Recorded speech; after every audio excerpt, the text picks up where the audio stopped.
Welcome back to Half the Battle. I'm your host as always, Daniel Levi, your co-host Shaq, and joining us now is UFC 219's big winner, Matheus Nicolau. Matheus, welcome to Half the Battle.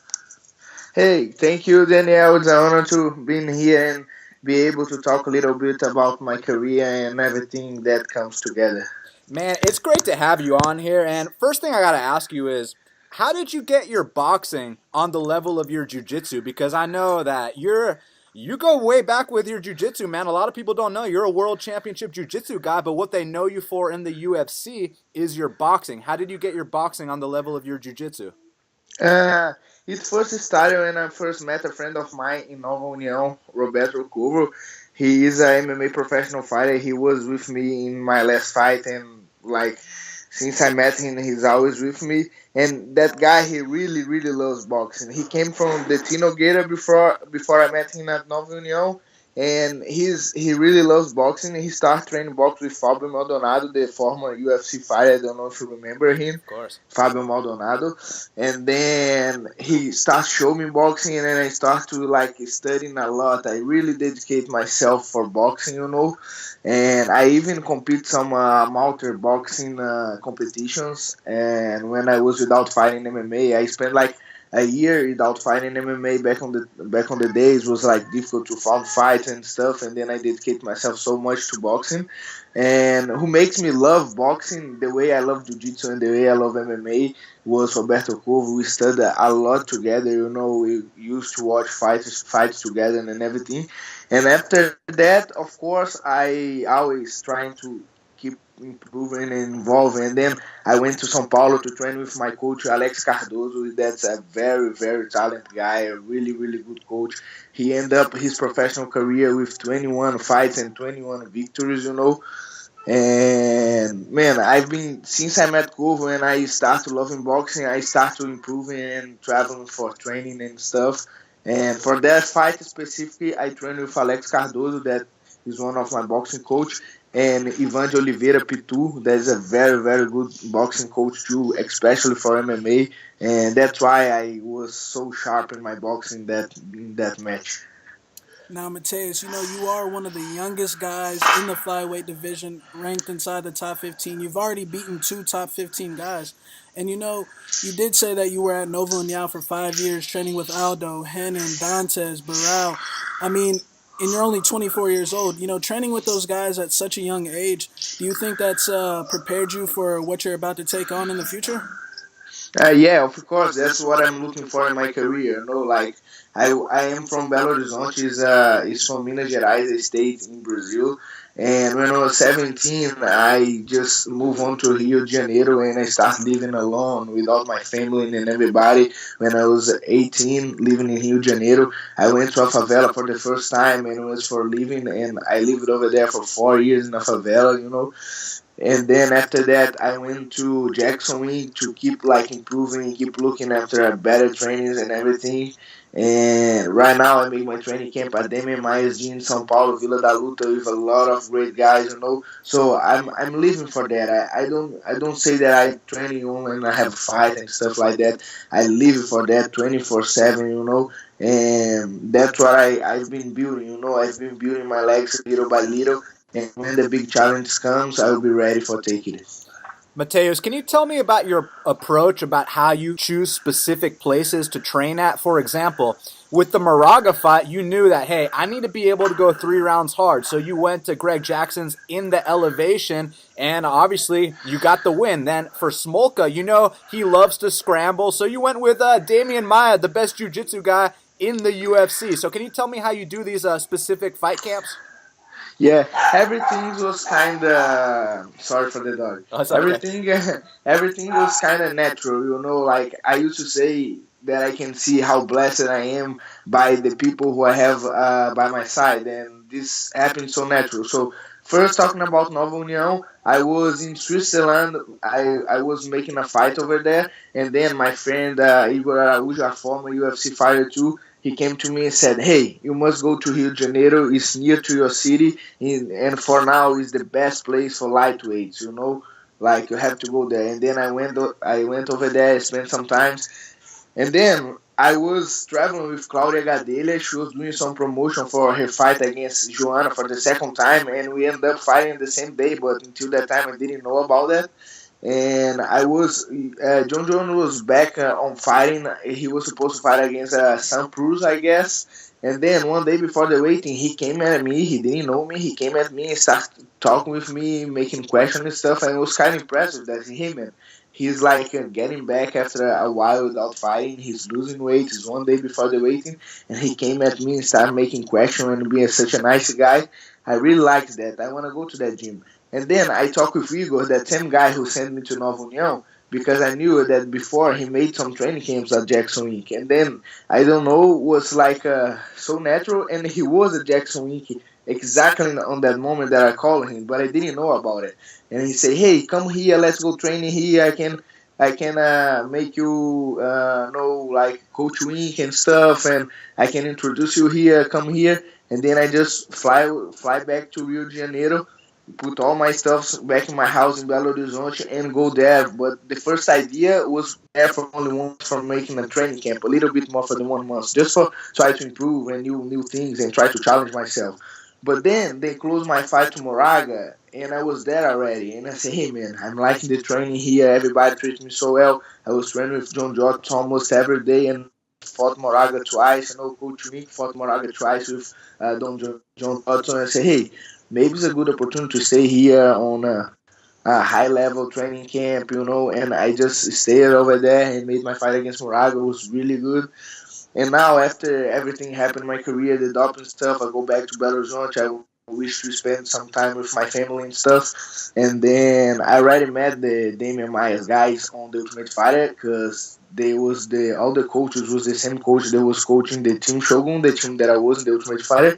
And I say, man, maybe that's the place I want to go. And plus that, I have my doctor that I've been working with, Dr. Felipe Pereira. He's a sports specialist, and he's living in São Paulo. So was one more thing that I have that was making me make my decision for go to São Paulo. And right now, I think that I found my place. Right now, I think that I found my place. At least for the next fights, I'll be making my training camp in São Paulo.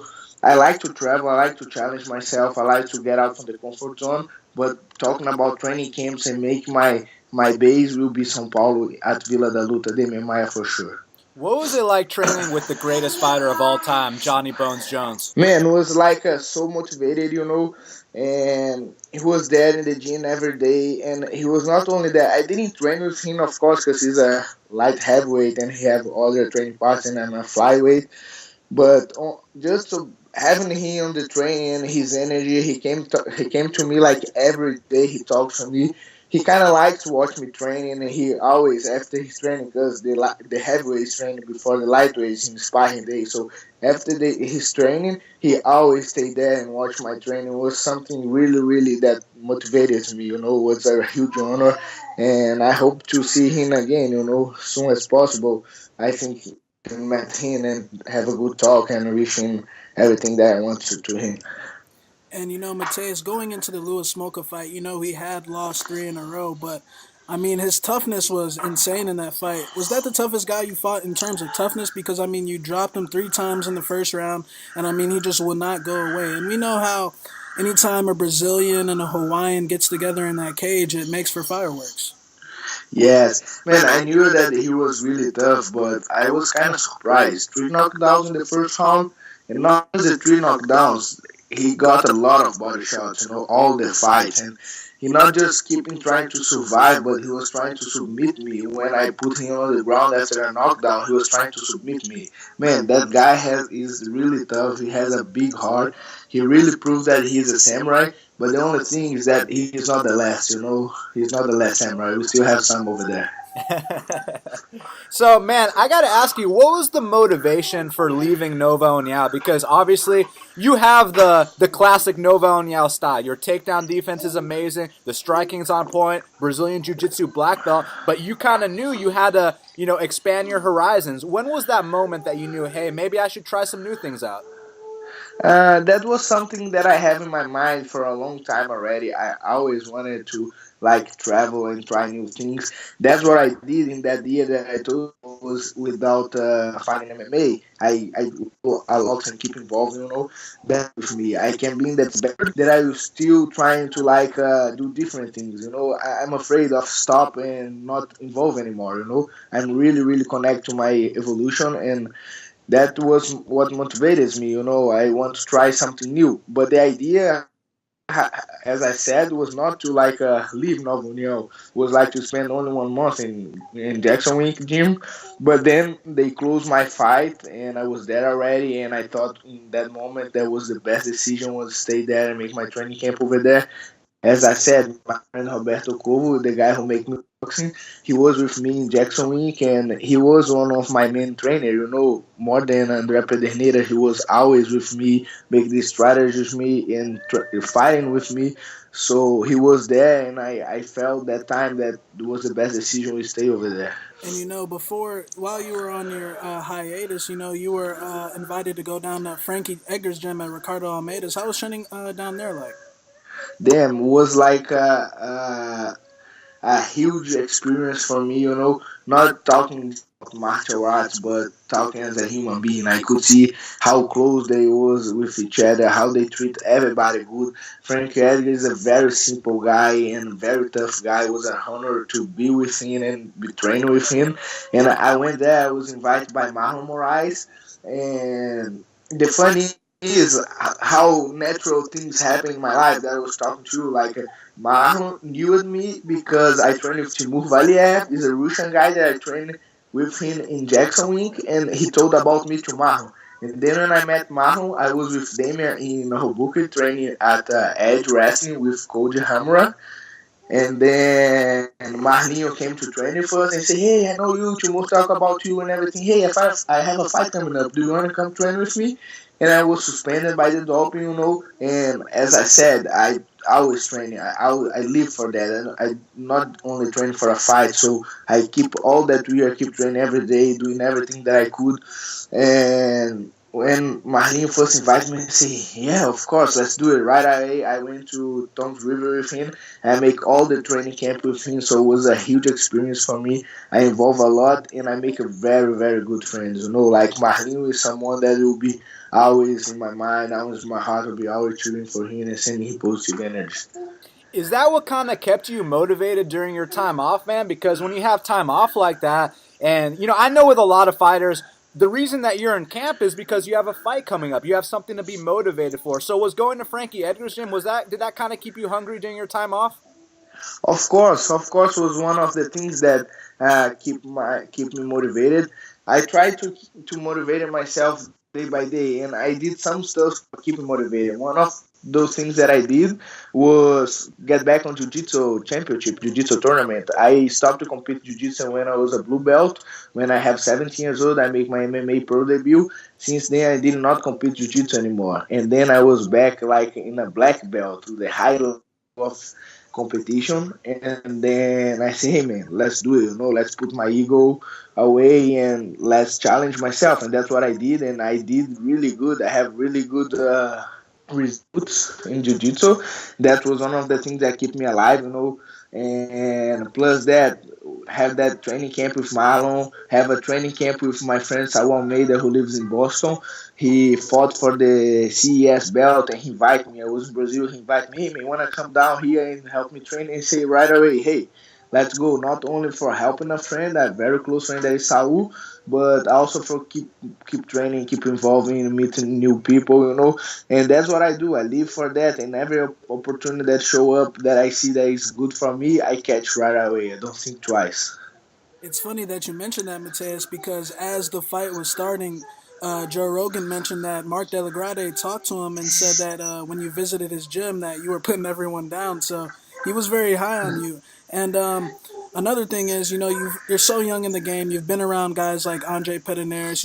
You had Mike Winklejohn in your corner. How is it like having Eduardo Alonso in your corner now? Because we've seen what he's done with Damian Maia. We've seen what he's done with Shogun Hua. How has this guy influenced your career so far? Man, Eduardo Alonso, he's a very intelligent guy. He's like a scientist of the game. I used to say that I never had a so specific training camp for a fight like that one. Everything was so specific for me. All the team working on my fight. I feeling great. I feel everybody fighting with me. And Eduardo, he's like I said, he's like a geek from MMA. He studies a lot the game. He could like observe myself a lot. He could know me better. So I love to do that training camp under his command. He helps me a lot. He's very, very intelligent. And for the next one, I know that it will be way better because we are just starting to get really connected and stuff. So you can expect that we are gonna do great things together. So we talked a lot about your jiu-jitsu, and in that third round, man, you had a locked-in arm triangle on Louis Smolka. I was blown away that he didn't tap out. Were you surprised, man? Yeah, like I said, he's really tough. I got him like in the second round. I got him in a really tough katagatame, really tight, and I could feel in him. He was almost tapping, almost passing out, and he's just like a worm. He gives you way to go out. It was like incredible.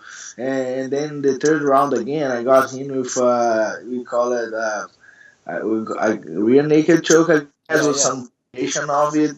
He started from arm triangle and then he defends. I go to his back and stuff. And man, he's the same, just like a worm. He just keep turning around, get his zip out, and just get out. So shout out to him. He's a really, really tough opponent. And as I said before, I knew that challenge will make me grow up as a martial arts, and I just have to thank Smoko for the opportunity. Really respect him. And like we said, you're only 24 years old and you already have 2 wins inside the top 15, which a lot of guys at flyweight can't say. I mean, how do you feel like you stack up with the Sergio Pettis of the world, the Henry Cejudos of the world, the top guys Uh, at flyweight? Of course, it will be a huge challenge for me, and that's what I'm looking for in my career. Huge challenge. I like to test myself, and those two names they are really, really tough. I trained with Pettis at Jackson Inc. once. He's a really, really tough guy, and it was funny the way he trained with me. We could say that he was like trading abilities. He didn't wanna. I had a fight coming up. He didn't have a fight, so he really tries to help me to make a good training. He was not trying to kill me and stuff like that. And that's when I see that he's a really great martial arts. So I know that a fight with him, against Cejudo will be a big challenge in my career, and it will be a fucking fun fight for the fans. I bet it will be. Absolutely. So, I mean, look, now that you beat two top 15 guys in a row, what's next? Are you thinking Tim Elliott? Are you thinking the winner of Ray Borg versus Moreno? If it were up to you, Matheus, who do you think you'd fight next? Yeah, this is something that I have to sit and talking with careful. Right now, I'm just enjoying my vacation. I'm just arriving in Dallas today. Tomorrow's my birthday, and I'm enjoying here my goddaughter that lives here. And I will come back to Brazil. I will sit with my team and with UFC and see what they have for me. But one thing that I have to say is that I'm looking forward. I'm look high, and I want a ranked guy. I want a ranked guy for sure. I don't know. I don't have a specific name yet, but I want someone that will test me. I like big challenge, and that's what I'm looking for. So, only a few more questions before we let you go, Matheus. So, first of all, happy birthday, my friend. And I got to ask you, what is it about the left hook that you love so much, man? Because I notice it seems to be your favorite punch. Yeah, the left hook I like it a lot. I like to mix it how I do it. I do it in different ways, and but of course it's one of my main shots. And not just that, I have much more here, and I hope to have the opportunity to show you guys what I have in my arsenal. There's some good stuff here. You can bet. 100%. And Matheus, 18 months ago when you fought John Moraga, going into that fight, no one knew who you were. Everyone was like, who is this kid fighting John Moraga, the number 6 flyweight in the world? What was your mindset going into that fight because it was such a huge opportunity at the time? Man, I love that. I love when people don't know who I am. I love when people doubt me. Since when I was a kid, man, I was a soccer player. I am almost a midget, a skinny boy, and nobody believes when I say, "Hey, man, I want to try jiu-jitsu. I want to be an MMA fighter." My mom, damn, she just, hey, what are you doing in your life, boy? Come on, go back to soccer. You know, everybody was like, then I say, hey, man, I love this. I know that I can do it. And I love when people doubt me, when people don't know me, say, who the fuck is that guy? Who the fuck is Matheus is? And man, I love what I do. Hey, so last thing I gotta ask you before I let you go, man. Do you think you're the guy to dethrone the great Demetrius Mighty Mouse Johnson? Um, I can't say if I am the guy because I still have to do. I can say that if I will be the guy. If he's still there, he's still like in the zone and he waiting for me, for sure. When the opportunity comes, I'll be ready to take. Well, Matheus, I want to thank you so much for taking the time to speak with us right here, right now on Half the Battle. It's been an absolute pleasure. The fans can follow you at Nicolau Matheus. Matheus, any message for the fans before we go? I want to thank you guys for the opportunity. I love to talk about my career, myself, for fans, and they can know me a little bit better. Fans, I just want to say thank you for everybody who watched the fight, who stopped me to watch my fight, and keep watching because I'm pretty sure that I have some good stuff for show you guys. You know, I as I said in all the interview, I live for that, and when I go to the cage, it's like I put everything on. You know, I put all my life on it, and I do with love, and I'm pretty sure that who loves MMA will love to watch me fighting. Thank you, Daniel. Best of luck for you too, brother.